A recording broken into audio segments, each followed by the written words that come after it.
முதல்ல இங்கே கூடியிருக்கும்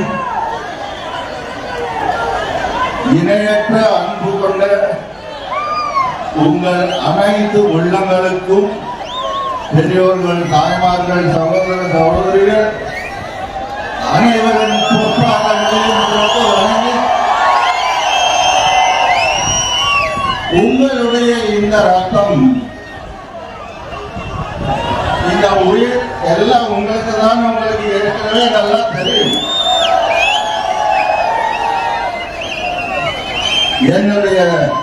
நம்முடைய தம்பி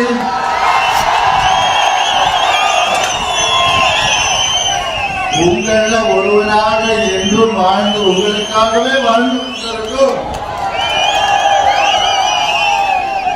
இன்றைக்கு ராஜா, அவர் பேரிலேயே ராஜா. இந்த ராஜா வெற்றி பெறாமல் வேறு யார் வெற்றி பெற முடியும்? டிஎம்டி தலைவர் அல்ல, மக்களுடைய தலைவர். இங்கே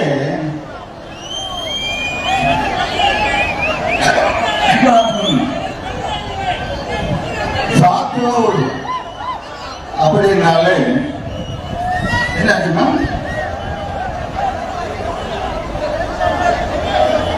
இங்க உங்களுக்காக எத்தனை போராட்டங்கள்,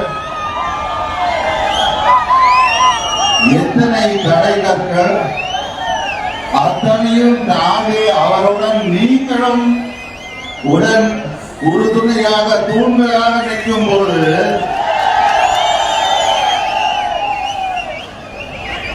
உங்களுக்காகவே இருக்கும் இந்த தூண் மட்டும் எப்படி வராமல் இருக்கும்?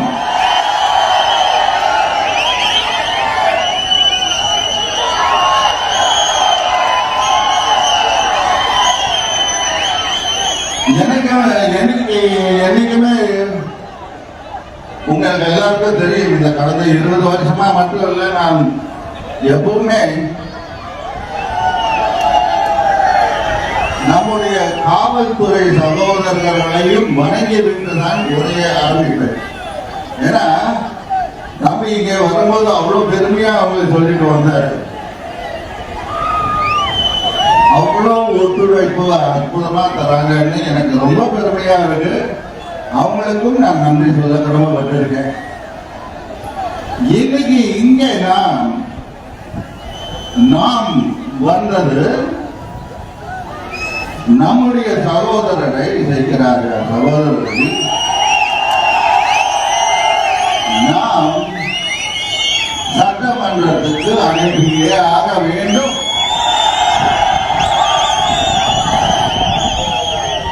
இது அன்பு கோரிக்கை என்று சொல்றதை விட உரிமை குரலை அங்கே ஒலிக்க செய்வோம்.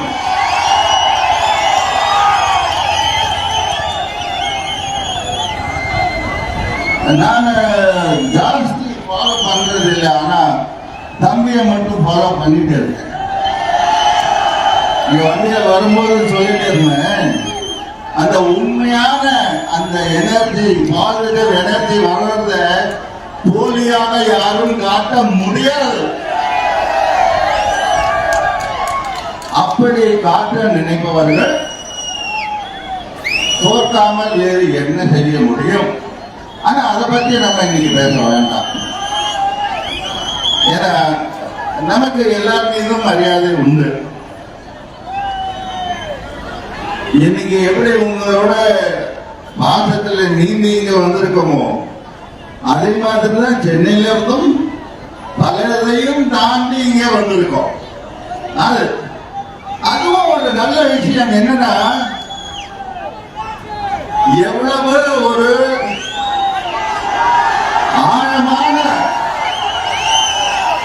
இம்பாக்ட் இங்கே உருவாக்கி இருக்கிறார் நம்ம சகோதரர் உங்க குரலையே ஒலிக்குது.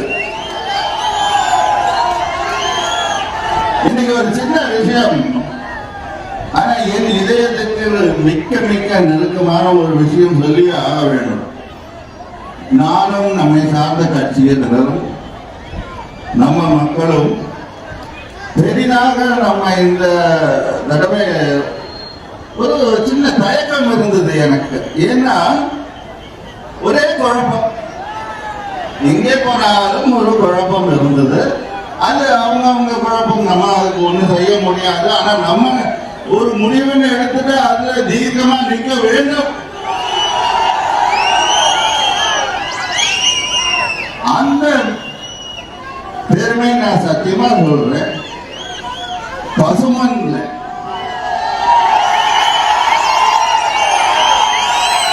நம்முடைய தெய்வம் பசுமன் முத்துராமலிங்க தெய்வம் ஐயா அவர்கள் அந்த புண்ணிய பூமியில் நான் உரிமையோடு அன்னி என்று அழைப்பவர். அவர் அன்னி என்று ஏன் நான் அழைக்கிறேன், நீங்க அவங்களை அன்போடு உரிமையோடு சின்னமா என்று அழைக்கிறேன். எம்என் அண்ணன் வந்து எனக்கு ரொம்ப நெருக்கம்.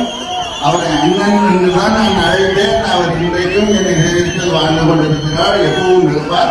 அந்த உரிமையில நான் அவங்ககிட்டே அதையும் சொல்லியிருக்கேன். அவங்களுக்கு அதுல அவ்வளோ ஒரு ஆனந்தம் இருந்தாலும் எல்லோருக்கும் புரியணுங்கிறதுக்காக நானும் அதே நீங்க வைத்திருக்கும் மரியாதையுடன் சின்னவா அவர்களை சந்தித்த போது நீங்க எதுக்கும் கவலைப்படாதீங்க ஏன் சொன்னா மனம் திறந்து பேசினார்கள். பல உண்மைகள் தெளிவானது. அதற்காக மட்டும் இல்லை இந்த கார்த்திக் வரல, உங்க எல்லோருக்கும் நியாயம் கிடைக்க வேண்டும்.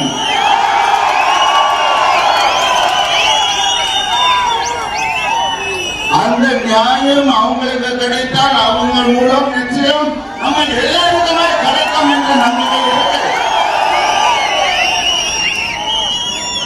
அவங்களுக்கு ஒரு சகோதரன் இல்லையே, 2 சகோதரன் இல்லையே, எத்தனை கோடி சகோதரர்கள் இருக்கோம். சகோதரர்கள் இருக்காங்க, தாய்மார்கள் இருக்காங்க, நம்ம குழந்தைகள் எல்லாம் அது எண்ணி நடங்காத.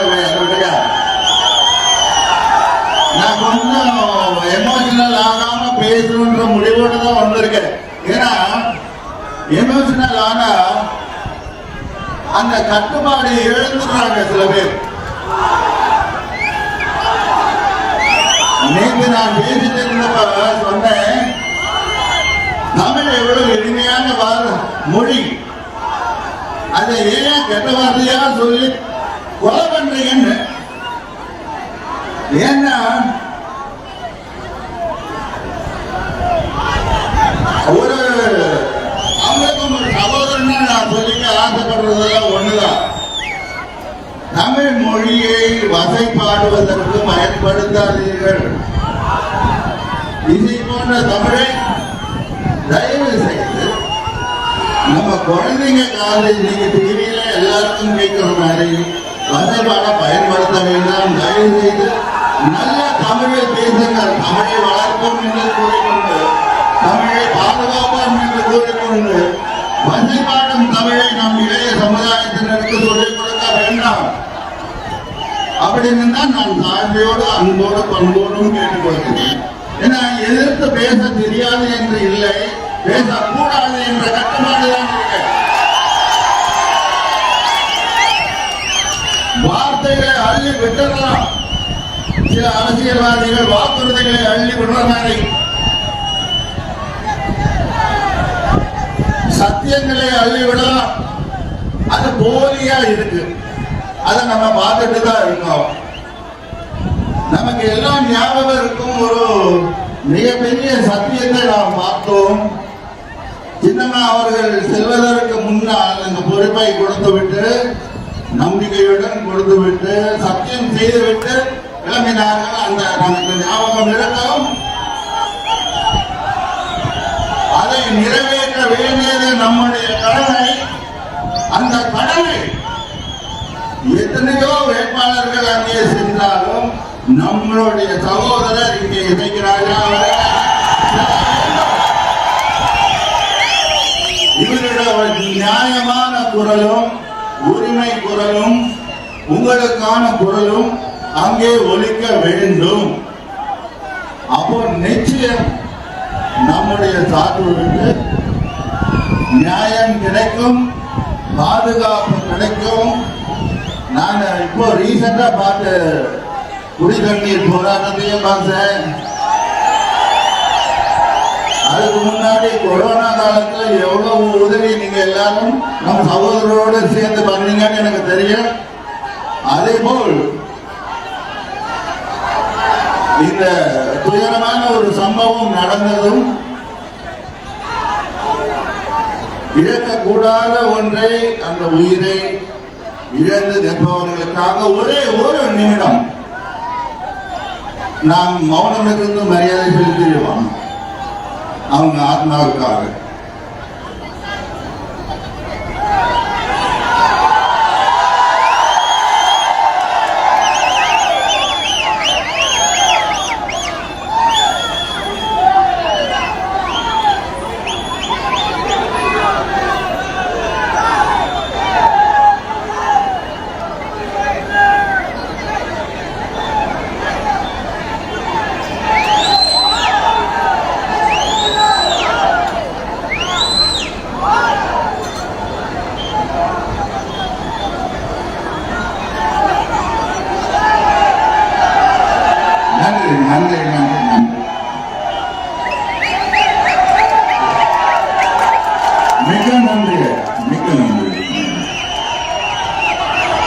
இந்த ஒரு சிறிய மௌனத்திலேயே உங்களுடைய அந்த பாவத்தையும் நேசத்தையும் அந்த ஆறுதலையும் அத்தனை குடும்பங்களுக்கும் நீங்கள் சொல்லிவிட்டீர்கள். அது போகும். ஆனா இனிமே இந்த மாதிரி விபத்துகள் நடக்கக்கூடாது. அதுக்கு பாதுகாப்பு வேண்டும். பயிற்சி மட்டுமே போதாது, பாதுகாப்பும் சேர்ந்து வர வேண்டும். ஏன்னா அந்த தொழிலை நம்பி எத்தனையோ மக்கள் இருக்காங்க. எத்தனை இந்த காலத்துல சிறு வயதிலேயே வேலைக்கு செல்ல வேண்டிய கட்டாயமும் இருக்கும் போது எந்த வகையில் போனாலும் பாதுகாப்பு தேவை. முதல்ல வேலைகள் தேவை. போராட்டங்கள் தானாக மறை. ஒரு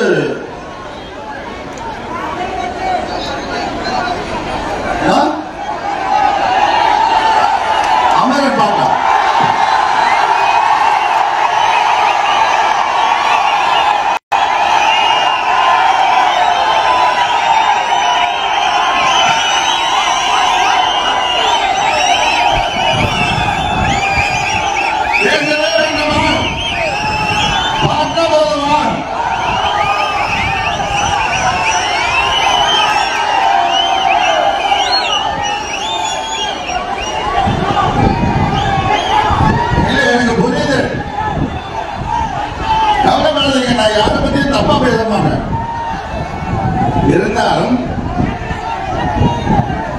இருந்தாலும் நியாயம் கிடைக்க வேண்டுமா இல்லையா? அதனால்தான் அந்த 4 வாரம் தோப்பு சின்னத்தில் தர வேண்டும். தோப்பு சின்னத்தில் வாக்களித்து மாவீரரை உங்கள் எல்லோரையும் நான் வீரர்கள் என்றுதான் எப்பவும் கூறி இருக்கிறேன். வெற்றிகள் செய்ய வேண்டும். நான் சுருக்கமா முடிச்சுட்டு உங்க இஷ்டத்துக்கு பாட்டுக்கே வந்துடுறேன்.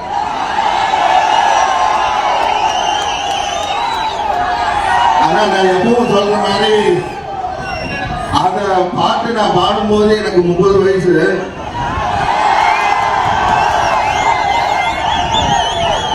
இப்போ எனக்கு 15 வயசுதான்.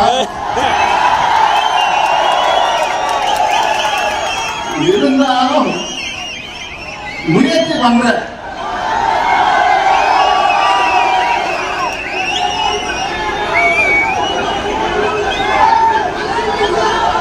நமக்கு தென்னந்தோப்புதான்.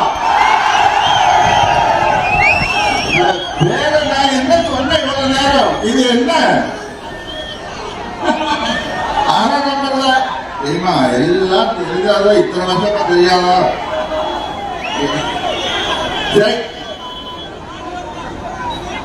ஆனா அந்த பாட்டுல சில வரிகள் ஒரு மாதிரி இருக்குமே, பரவாயில்லையா? அதை வெறும் ஹம் பண்ணி விட்டுறேன். ஆனா 4 லைன் தான் பாடுவேன். ஏன்னா இந்த 4 நீங்க ஞாபகம் வச்சுக்கணும். இந்த தோப்பை நீங்க ஞாபகம் வச்சுக்கணும். இந்த தோப்பு வளர வேண்டும். அதுக்கு நம்ம எல்லாம் உறுதுணையாக நிற்க வேண்டுமோ நான் போவேன். ஓகே,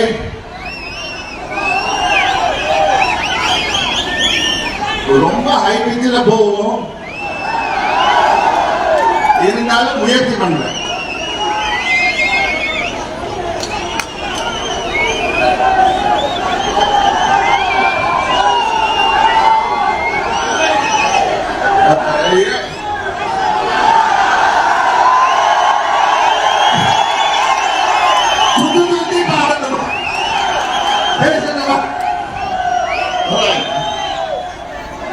இங்க இருந்து ஆரம்பிங்க.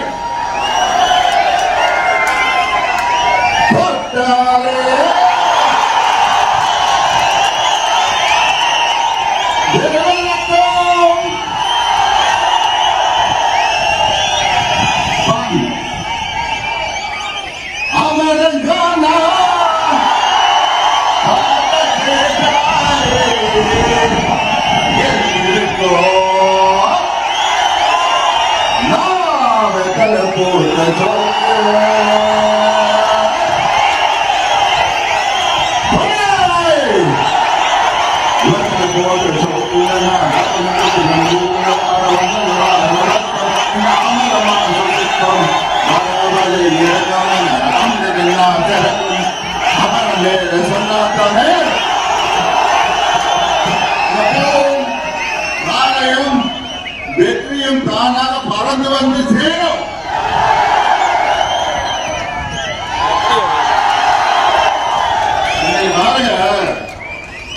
என்னைக்கு நான் வர வேண்டி இருக்கிற பாருங்க, தானா அமைந்தது. இன்னைக்கு அவருடைய பிறந்த நாள் வேற. தம்பி இவரோட பிறந்த நாள் வேற. இது இறைவன் அருள் தான் சொல்லணும்.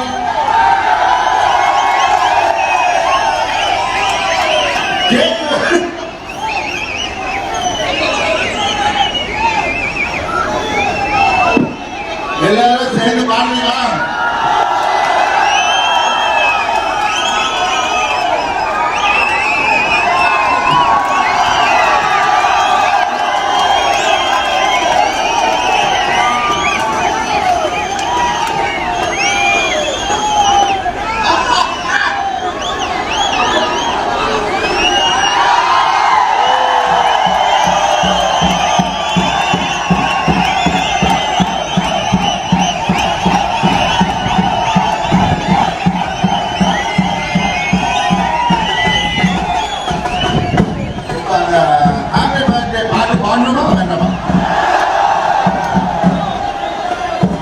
Happy birthday to you.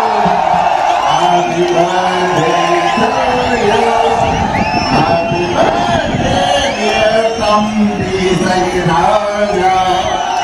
Happy birthday to you. And may God bless you. எல்லாருடைய ஆசையோடும் நாம் வணங்கும் அனைத்து தெய்வங்களுடைய ஆசையுடன் உங்களுடைய ஆசையுடன் உங்க சார்பாக அவருடைய பிறந்தநாளிலே நான் பெற்றேன். அவருக்கு ஊட்டிட்டுறேன். உங்களுக்கு எல்லாருக்கும் அவர் ஊட்டிட்டுருவார். Okay.